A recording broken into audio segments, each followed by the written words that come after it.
Well, my name is Marilyn Wagner, and I'm here to introduce my husband, William Wagner. He is the president of Salt and Light Global, and he is the distinguished chair of the Faith and Freedom Center at Spring Arbor University. And so now both of our speakers so far have referenced Salt and Light, and it sounds familiar, obviously, right? Jesus has called us to be salt and light, and he's called all of you to be salt and light. And we're just so heartened and grateful for all of you. It's our hope and it's our prayer that William will help to further equip you to be salt and light in the culture. We've been studying salt and light and the Sermon on the Mount in our Bible study, and salt was a very valuable commodity. It was very costly. It was very valuable. It flavors and it preserves. Salt or light is truth. It illuminates. Jesus called himself the light. So what a high calling we have to be salt and light in the world. And so William, how the Lord brought him to this place was really quite remarkable. He gave him experience in all three branches of government. William was a federal judge. He was legal counsel for the United States Senate. He was a federal prosecutor, assistant United States attorney. So he's been in all branches of government. Plus he was on a diplomatic mission to Liberia at one point. So the Lord has given him unique and practical experience and insight into how government works and what really happens. So we hope that he will be able to give you great insights today. One of the most wonderful things about him is that although he is an academic, the Lord brought him into academia miraculously, right? And he was a professor of constitutional law for many years. At that point, he had a chance to really research the Constitution and to think and to speak and to learn to understand. And but the Lord has given him a unique gift in that he's able to take that information and he's able to make it very, very understandable so that the rest of us can say, oh, I get it. You know, as James said, it's simple, right? You know, in so many things. So, with all of that, I've done my job. My job is to pray for him, to wind him up and push him up there and let him do his thing. Here's William. I love you.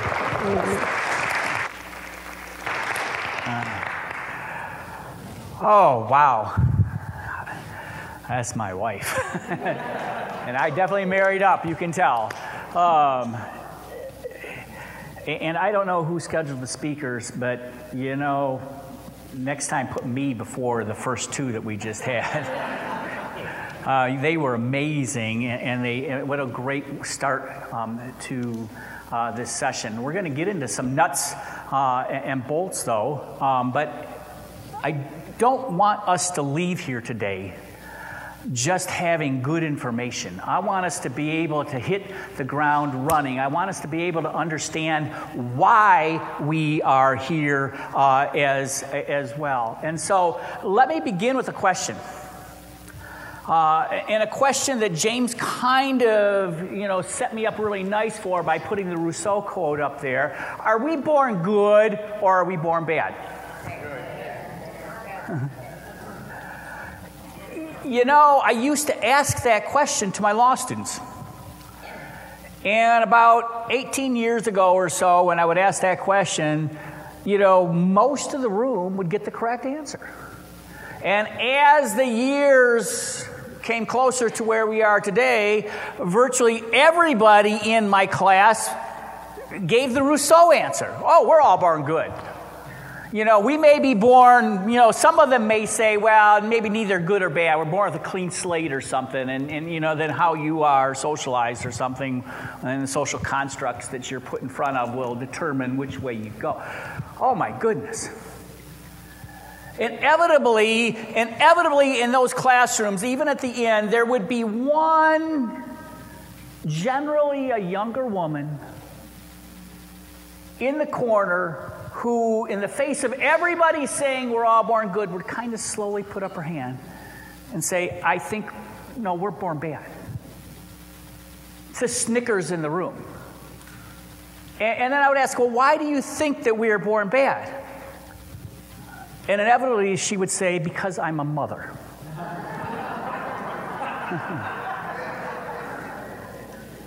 They have had a child, and if you give a child a rattle, the rattle is in the hand, and the baby starts playing with the rattle, and then the baby doesn't crawl over when you introduce another baby into the situation and says, here's a rattle, let me share with you, let's play so nicely together. That doesn't happen, does it?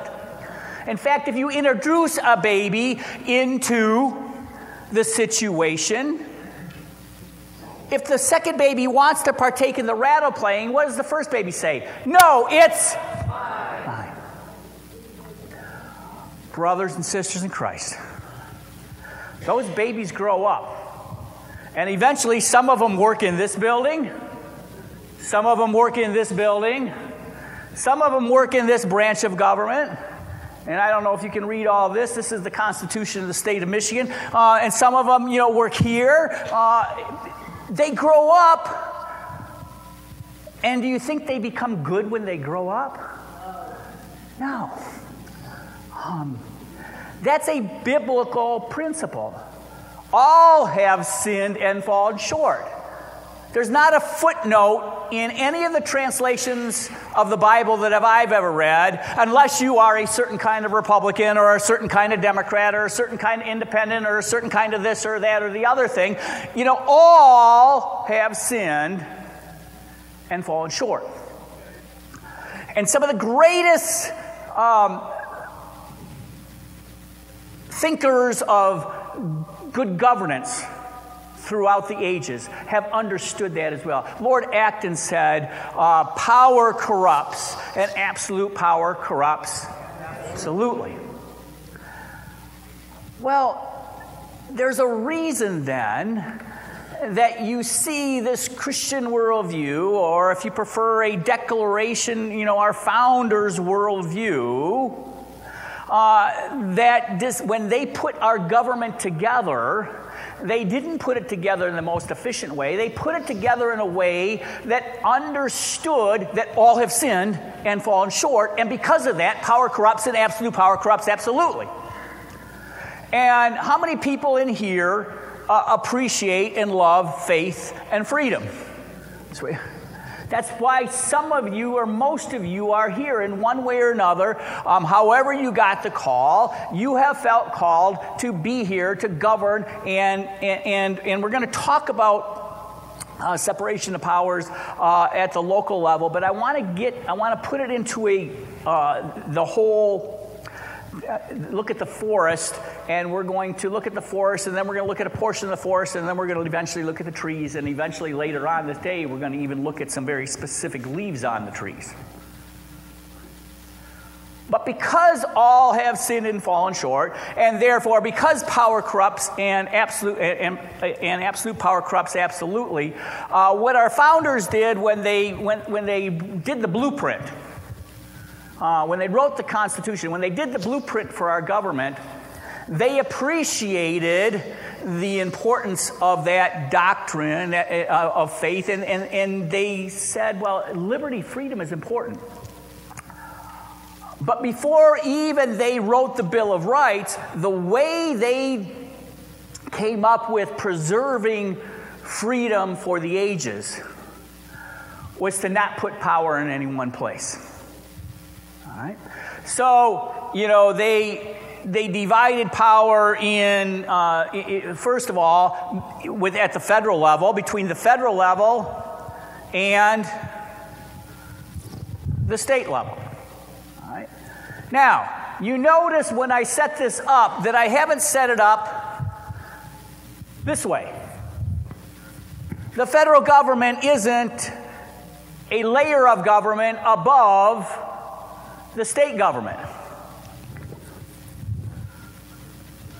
We have 50 sovereign states, 50 sovereign governments, and one United States government. So that's 51 governments. And that's how our Constitution sets it up. And let me show you how they do it. In Article 1, they say all legislative power, the lawmaking power is right here.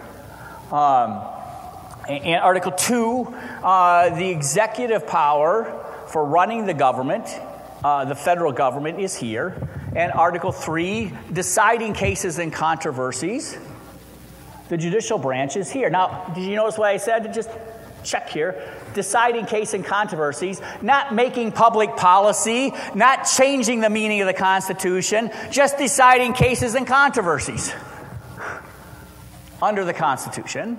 All right.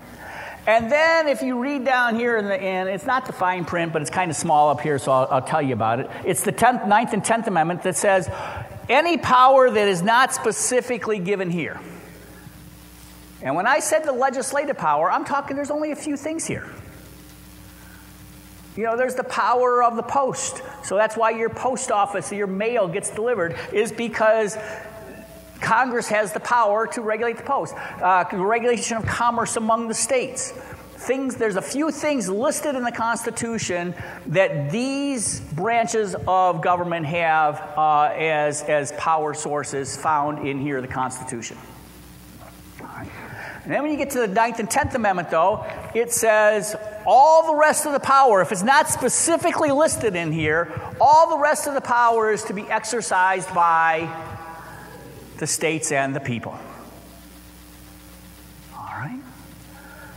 So you may be scratching your head if you are a school board member, and God bless the school board member that stood up. Man, just stay with it. I'm going to start praying with you. If you are a school board member of a school in the state of Michigan, you might want to start scratching your head when you start hearing about a Department of Education in the federal branch of government and this legislative branch of government legislating education policy and funding this Department of Education. And again, I'm not going to say anything that puts me in the crazy box. I am going to tell you some things where maybe I don't hold the majority opinion of constitutional scholars these days, and praise God for that, let me tell you, because what stands for a constitutional scholar these days is pretty dangerous. But the way it's supposed to work, here's a power cord. This is going to represent the exercise of constitutional power. And most of you that have seen me before, I usually bring this up at least once. But you don't get to act unless you have a power source. You don't get to use power unless you have a power source. This is the exercise of federal power. You got to plug into a power source. So when Congress is making educational policy, or somebody in the Department of Education is, or the Housing and Urban Development Department is promulgating, is publishing a regulation that is telling Christian schools you now got to let men in your girls' dorms and share their showers, I start asking questions. Where's your authority? Where's your power source? Where have you plugged into that authorizes you to have that? And I have filed more than one U.S. Supreme Court brief on behalf of national Christian organizations asking the Supreme Court to ask somebody in this branch of government where they got the authority to create the Department of Education. And again, that doesn't put me in a crazy box. At different times in our nation, you know, we've had whole branches of Congress that have asked the same question. And the reason they're asking the question is because when I read the powers of Congress here, I see they have the power to send me the mail in the post office. I see they have the power to regulate commerce among the states. I see they have some, various, legislative powers that way. But I don't see anywhere in here where they get the right to educate my child or have anything to do with that. And so when I get down to the 10th Amendment, it says what? All powers not expressly listed in here belong to here. And so I look at my state constitution for my power source. And I learned, well, guess what? Article 7 of the Michigan Constitution talks about local government. And we're going to have a guy come in, we're going to have a panel of local government folks and lawyers that understand all the intricate issues of what these power sources are.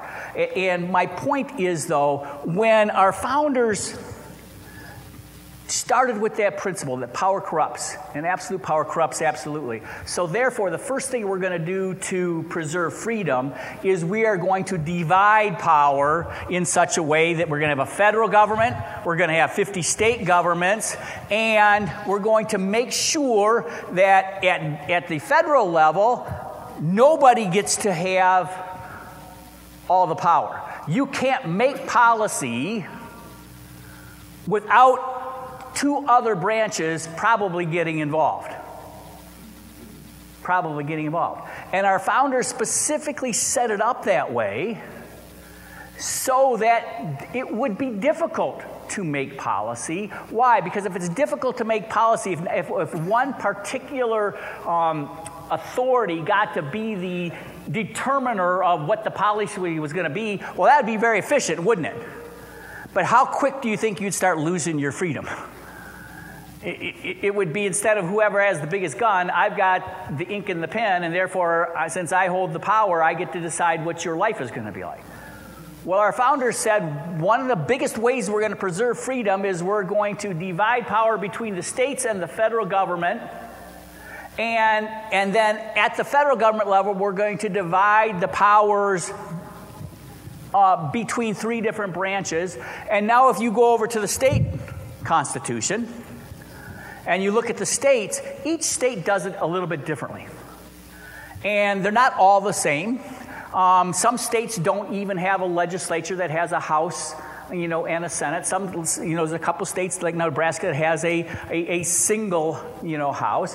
But what they all do is they divide power between a legislative authority, an executive authority, and a judicial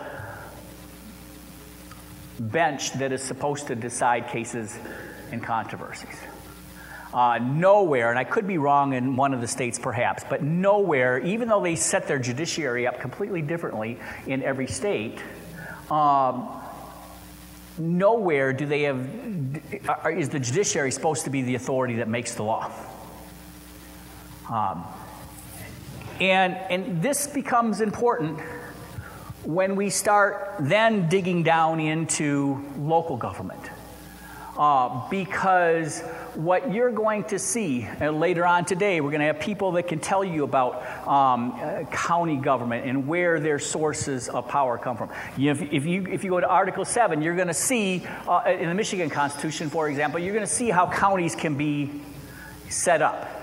And if you go to another part of the Michigan Constitution, you can see how jurisdiction for criminal laws are set up between, the different counties, where a sheriff, in one county can also have some authority, maybe, someplace else.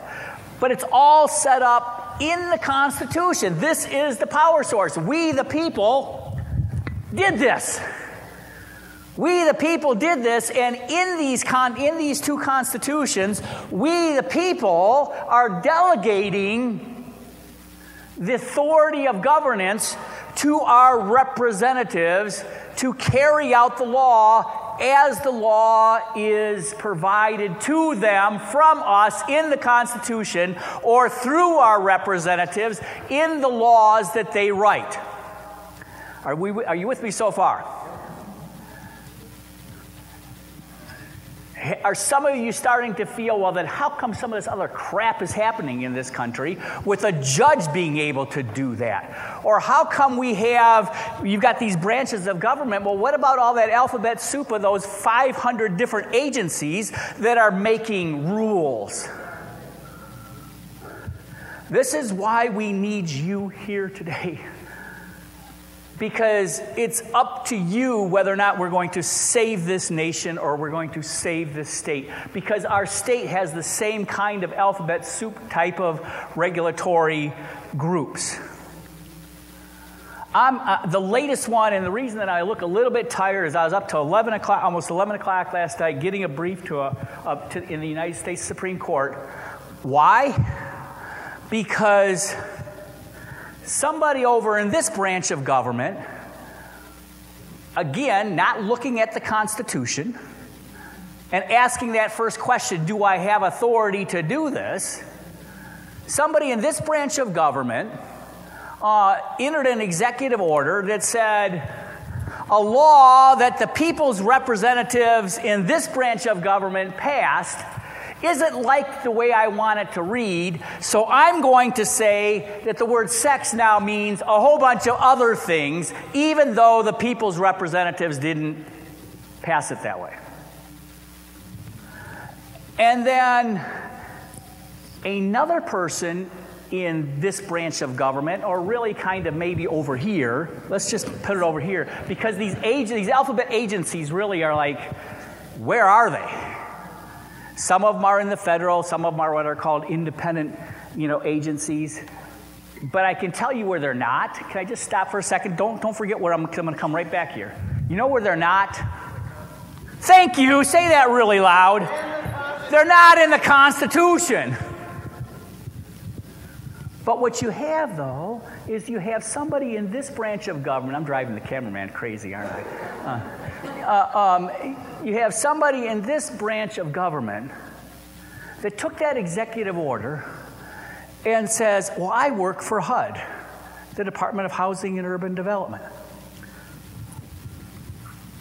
Not in the Constitution. And I'm going to write a policy, a rule that says all housing policy now must give special preference to all these sexual classifications with regard to housing. And so now I've got a federal agency, but a bureaucrat that nobody elected, that just wrote that policy. Just took the law that we, the people, wrote and said, no, it means something else, and now I'm going to enforce it with regard to all housing law in the United States. So I wrote the law. Within that same agency, we now have an enforcement arm that is going to enforce the law. And when they enforce, and you know who they're going to enforce it against? Follow me, folks. Not anybody federal here. Now they're going to go over to your local government and say, oh, Spring Arbor University, you're a Christian school, and you based your beliefs, you based your policies on sincerely held religious beliefs that says, in the beginning, God created man and woman. And he did it in his very image. And therefore, every man and every woman has inherent value. And therefore, we're going to write our policies in a ways that protect the dignity of a man and a woman. So we're not going to let a man go in a woman's shower in our campus. But now I've got some federal bureaucrat over there that was not elected that is now controlling my life at the local level. It's time for local government to start flexing the muscles that it has, folks. Because here's where the power from that your authority comes from. You have a power source. And again, the people that follow me, I want to make sure I don't step on anybody's presentation later this afternoon. You have authority to regulate in the areas that you have. And I think you have more legitimacy in doing it. Why? Because you have been put there by the people. And you are representing them. And there's a very, very old book called The Doctrine of the Lesser Magistrate. And fabulous book. You should read it.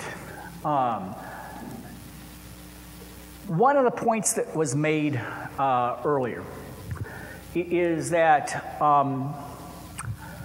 if you tried, I could be wrong, but But maybe this afternoon, pick up the phone and see if you can get Senator Stabenow or one of our United States senators on the phone.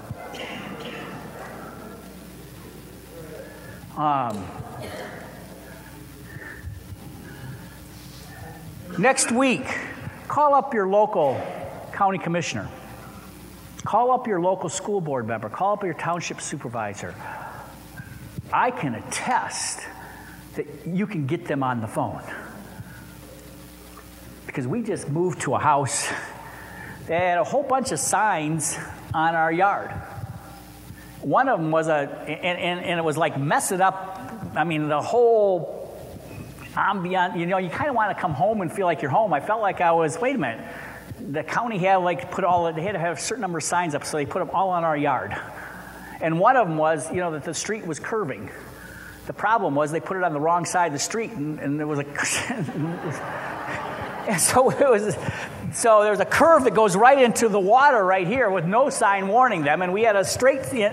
Anyways, my sweet bride called up the local county, was a township supervisor.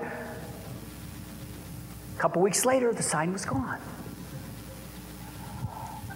The point is, at the local level, that's where governing ought to occur. That's where the most governing ought to occur, because that is where it is the most politically accountable. Let me say that again. Governing at the local level is where governance ought to occur, because it is at the most local level, and it's the most accountable level, and it's at a place where we can have an impact that Pastor Scott was talking about. Every single one of us should be creating our own personal ministry that's like yours, where we sit down and have coffee with somebody, not because they have an R after their name, because they have a D after their name, but because we are an ambassador of the Lord Jesus Christ. And we're there to share the heart of Jesus, and we're there to share a perspective. We're not talking about Christian nationalism, we're talking about sharing the heart of Jesus as a perspective through which to see the world around us, including how we educate our kids, including how we run, how our streets are supposed to be maintained, how we're supposed to have, safety as one of the core fundamental cornerstones of government. Every time I see these gazillions of dollars, and I don't know where they're coming from, that are being paid for mandatory socialism woke training in your police departments, in your schools, and everywhere else, I'm thinking, have you forgot what the fundamental basis of local government is supposed to be? You're supposed to maintain order. The Bible says, condone that which is good, punish that which is evil. Maintain order. Make sure that I've got a street that doesn't have a pothole in it, so that when the fire department comes, it's not going to crash and it can save my neighbor. Or when the police have to get here, we are able to maintain order, and we're supposed to be able to have an infrastructure. Instead, we see so much other stuff going on at local government. And again, I think a lesson that we saw earlier this morning. Man, I hated hearing it, but he was absolutely right. That 50-year plan. And for most of those 50 years, I can attest to how relentless. It was like one of those bobbleheads. You would knock it down and we'd have a victory, and the next day they were popped back up and ready to go again.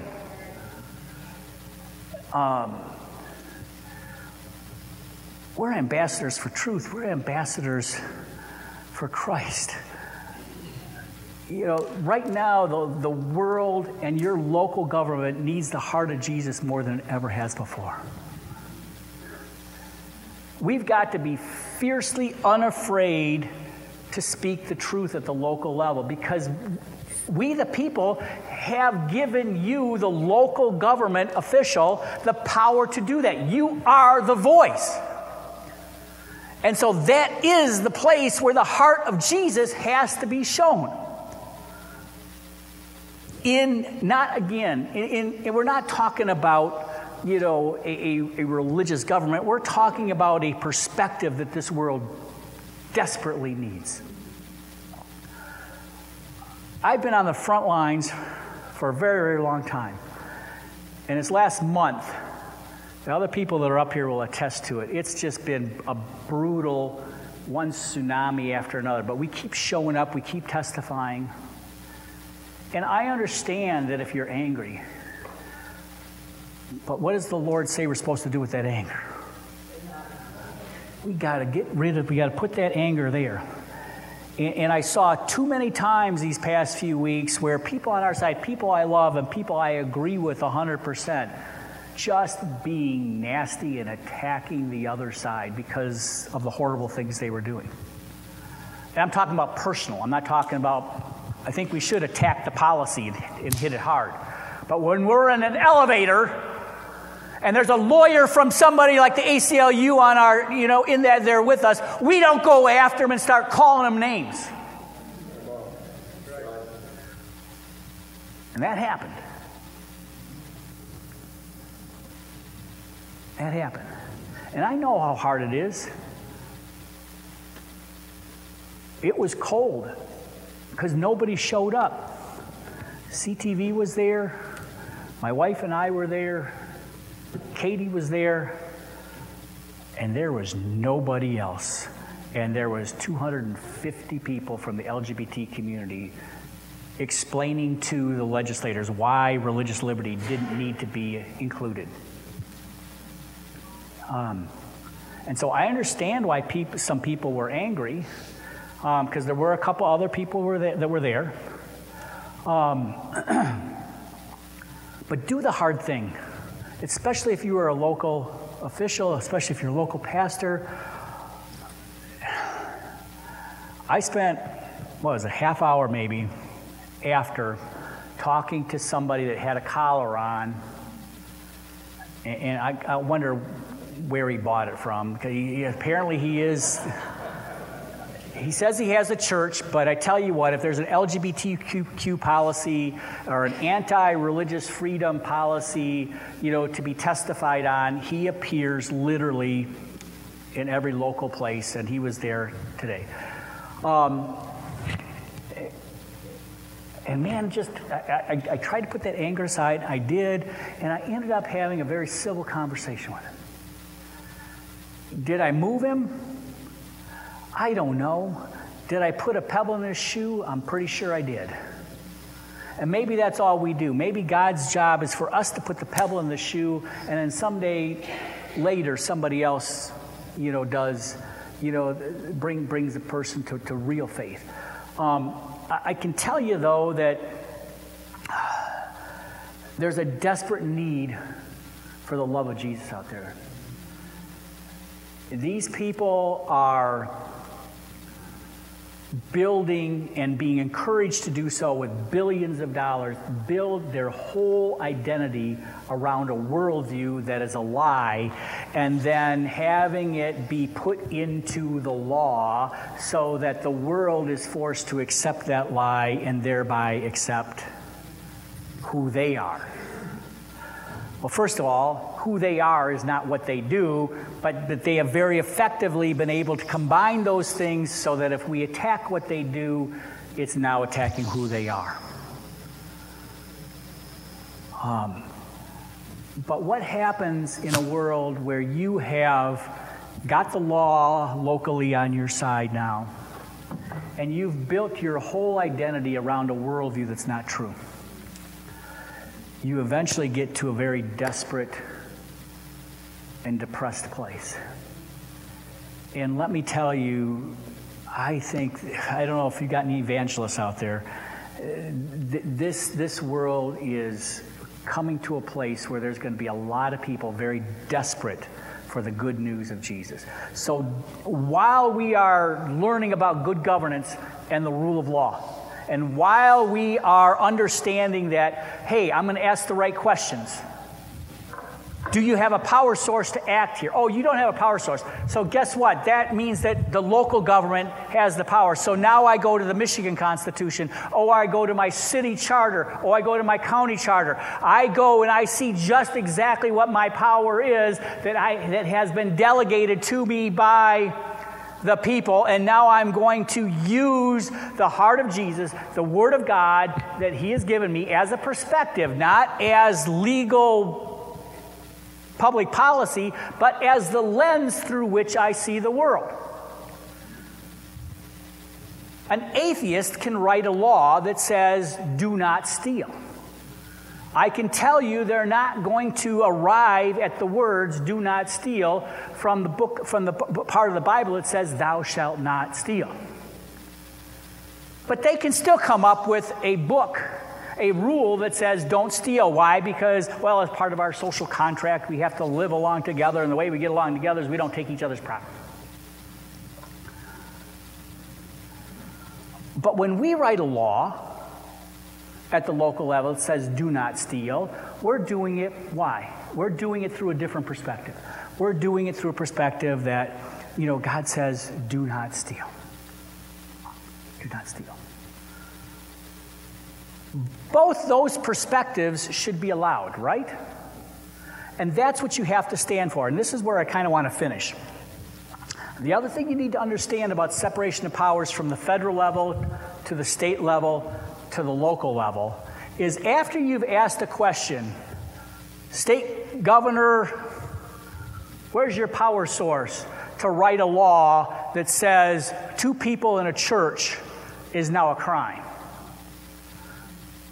We had a governor in this state that wrote that law. You might not have heard about it because it didn't last very long. We went to the governor, first through, the Speaker of the House and the Senate Majority Leader time. We're basically saying to the governor, what's your power source? Where's your authority to say that 2 people in a church is a crime? And so when you're doing your analysis, first of all, look who's acting. If it's a federal person acting, ask if they have a power source here in the federal government.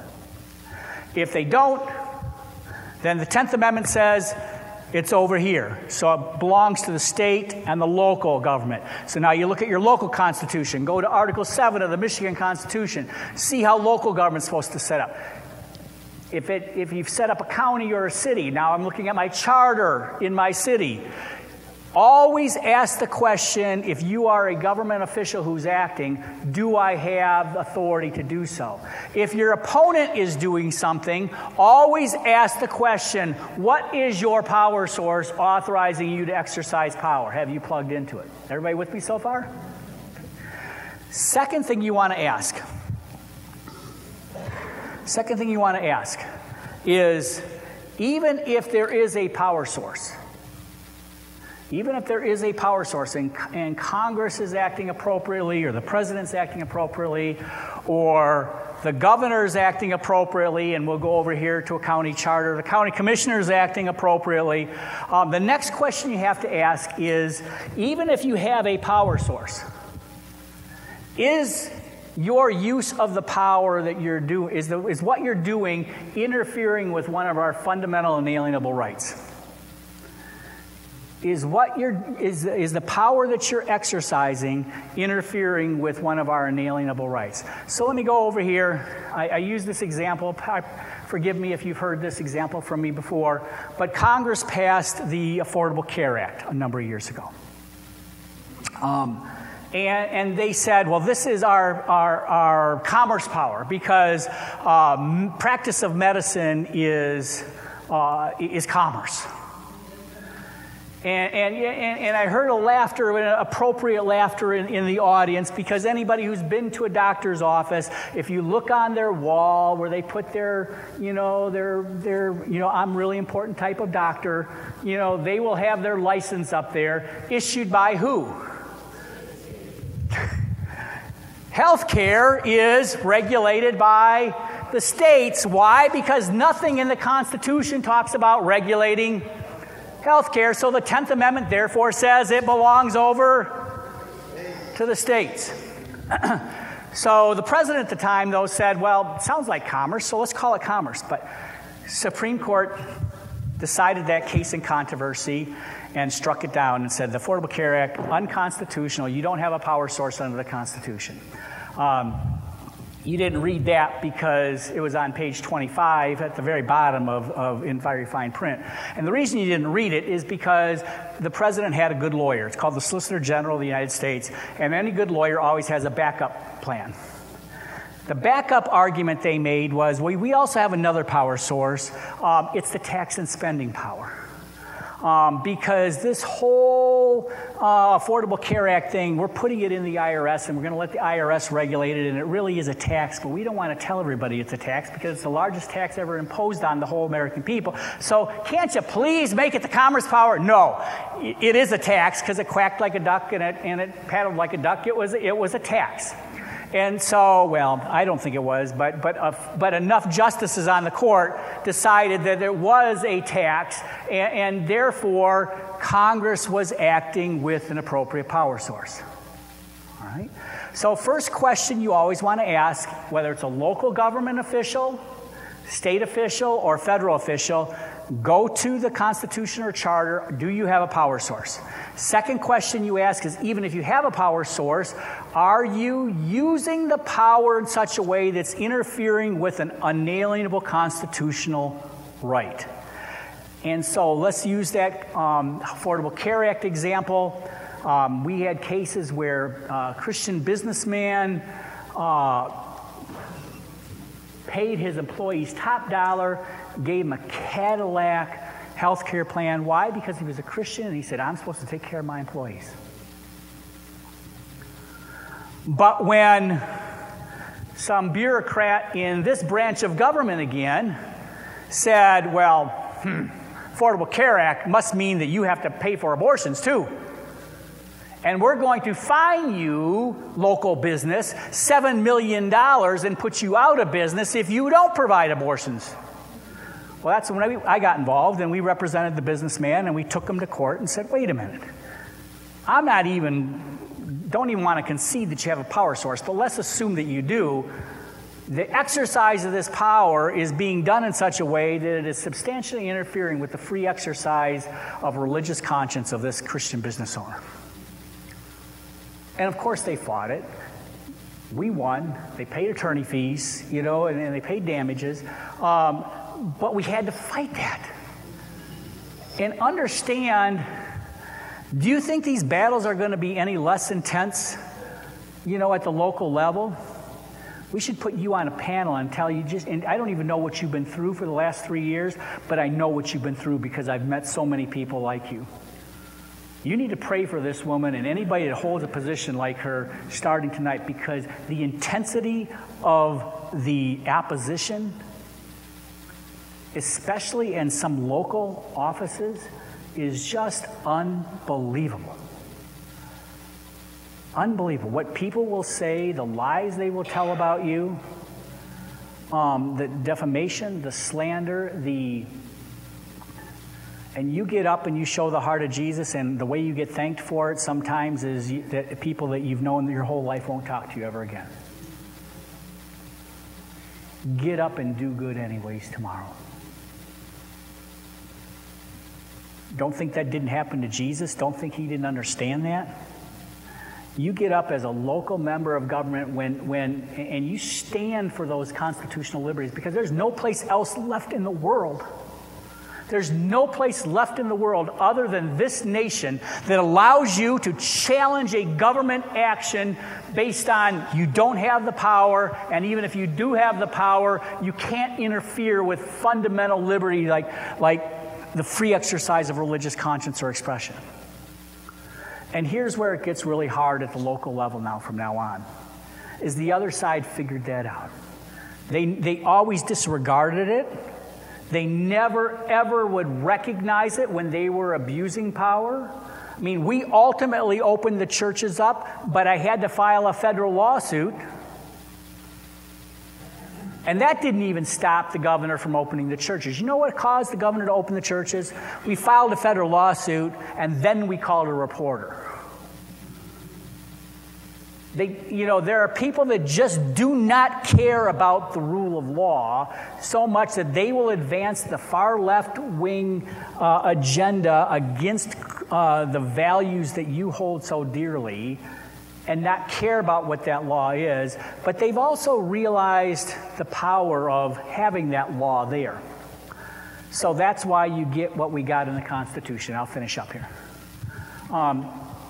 Where we've got a proposition that says abortion, changing one's sex without parental consent, having a partial birth abortion without parental consent, having a child be born and have a doctor not be liable for letting the baby die after the baby's born is all now constitutionally protected. And so this is what they did, and this is how I'm going to close, because this is what we have to stand against. They took conduct, and watch this happen all throughout policy across the board. They take conduct that was once considered unhealthy, dangerous, or immoral. And government has a proper role in exercising power that regulates unhealthy, dangerous, and immoral conduct. It always has been. And since government can regulate that and stop that, what they've done is they've taken everything that's unhealthy, dangerous, or immoral conduct, and they recharacterize it, and they call it liberty. They call it fundamental liberty. Because if it's fundamental liberty, what did we just learn about liberty? Liberty acts as a limit on the exercise of government power at the local level, at the state level, and at the federal level. And so if liberty stops a government from acting, well, we'll start calling abortion no longer unhealthy, dangerous, or immoral. We'll start calling partial birth abortion no longer unhealthy, dangerous, or immoral conduct. We'll start talking changing a child's sex without their parents' knowledge or permission, something that's unhealthy or dangerous or immoral. And we'll call all of that conduct liberty, because now if government tries to stop it, we've got liberty that's going to interfere with it. That's what you're battling. Those are the worldviews that are behind it. That's the why behind the what. God bless each one of you who are thinking about stepping into that arena. If you want to know more about it, feel free to call me anytime. I'll be glad to talk about these issues, help walk you through a particular issue that you may be dealing with an opponent, and then go out there. Be fiercely unafraid to stand for truth, but do it with the heart of Jesus, knowing that this country and the people in this country desperately, desperately need him right now. So God bless you. I hope some of this was helpful. Thank you. And thanks for listening. Awesome. Thanks. Awesome.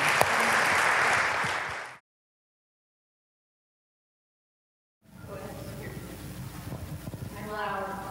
I can be pretty loud, but can you touch on the power of executive orders? Because this is what seems to be ruining us. Yeah. In at the addition state to level or things. at the federal level? Either. All right. It's the same answer with a little twist here and there, but generally you ask the question, where's your authority to write an executive order? President Trump and President Biden would both, and President Obama and President Bush would all tell you, my power for an executive order comes from Article 2 of the Constitution, that says the executive power is in the presidency. And you say, well, it's not specifically there. And William, you told me it had to be there. Well, what they point to is they say in Article 1, it says all legislative power herein, that herein word, and then they list the legislative powers. There's not a herein language in Article 2 for the executive branch. And so what presidents have done is they say, that gives me power to issue an executive order to run my government. it gets even worse at the federal level, because what some presidents have done, even beyond an executive order, is they will enter into what's called sometimes an executive agreement with another nation. Well, wait a minute. You're entering into an agreement with another nation. That's a treaty. And a treaty requires what? Advice and consent of the Senate. And when presidents don't have the votes over here, they wink, wink, say, hey, this is kind of an executive thing, and we're just going to call it an executive agreement. Yes, you're shaking your head. That means we all, as a population, need to shake our heads and somehow get the press to maybe cover that once in the world. Same thing over here. What the governor was doing back in the pandemic was exercising power she didn't have. I mean, you read what the governor can do under the executive powers and what she can't do. And so, but at the time, you had a party controlling the legislature that was different than the party of the governor. And when that happens, you have oversight. And so there at least was some pushback, a lot more pushback than there would have been had the governor been of the same party as the legislature. And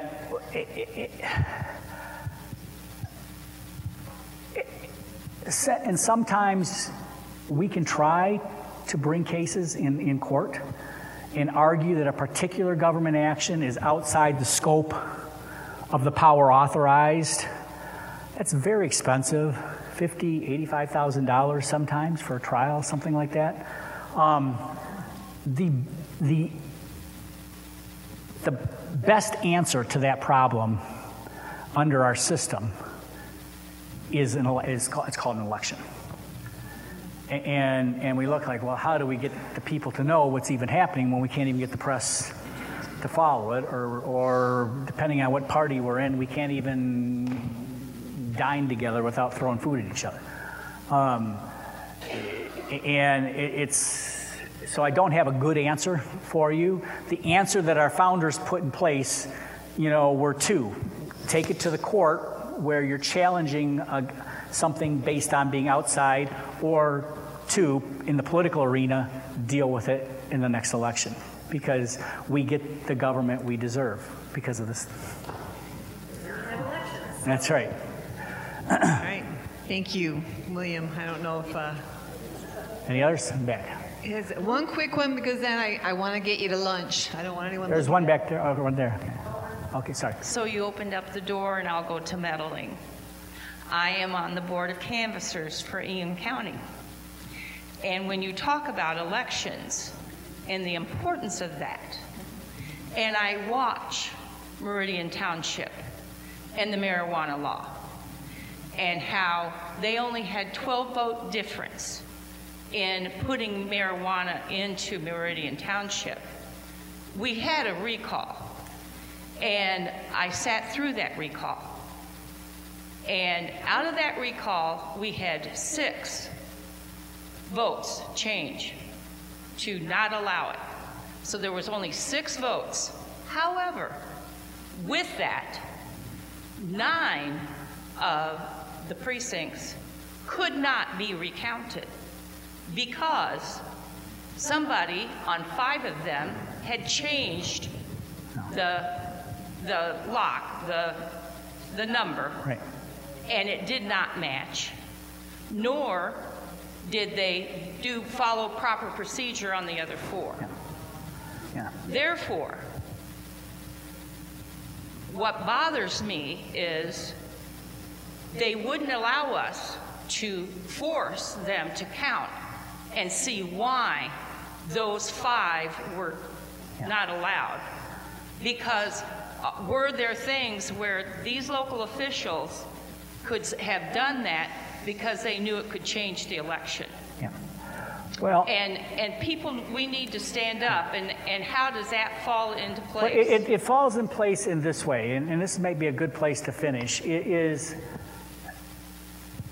this system I've just described to you. It's horrible. but it's the very best the world has ever seen.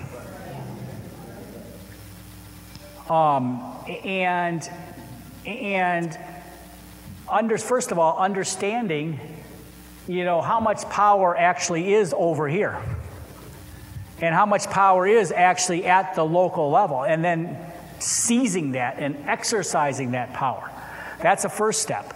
Understanding that the branches of government are separated here for the same reason they're separated, over there, because power corrupts and absolute power corrupts absolutely.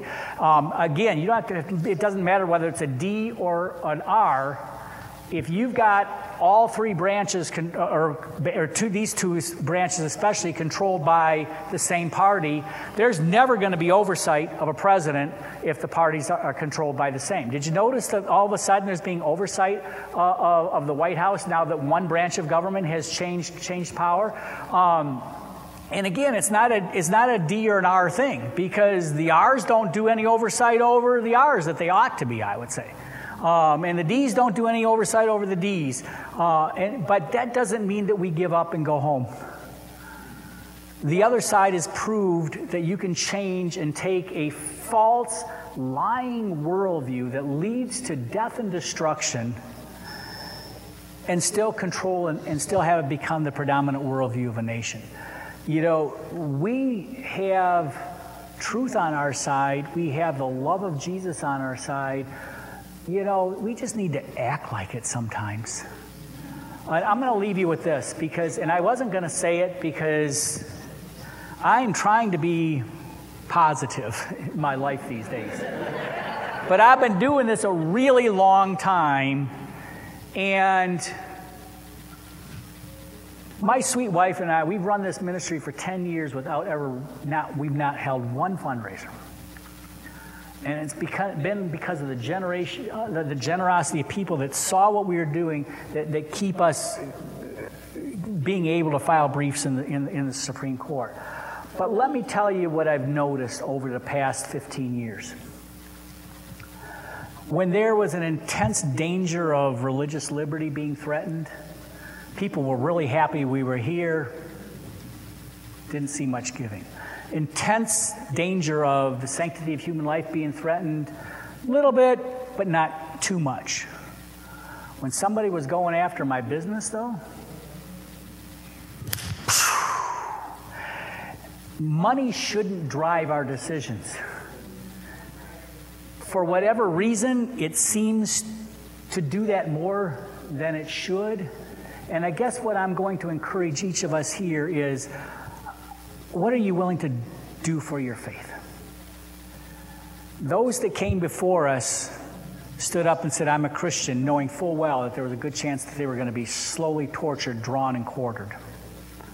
Are we willing to die for our faith? Are we willing to stand? Are we willing to lose our house? Are we willing to give up one vacation? I hope that when that hard decision gets there, I can say, here I am. Take me if you must. But here I stand. I can do no other, as Martin Luther said. That's going to be my encouragement to you over the next few weeks. Pray about, I know who I serve. I'm going to start living like that. And when you start living like that, you no longer have... my wife's gone, I can say this. We go into some fairly dangerous places sometimes. But if you're serving the Lord, you have no fear of that anymore, because the Lord's going to take you when He takes you. The question is, what do you do between now and the moment He's decided is your time?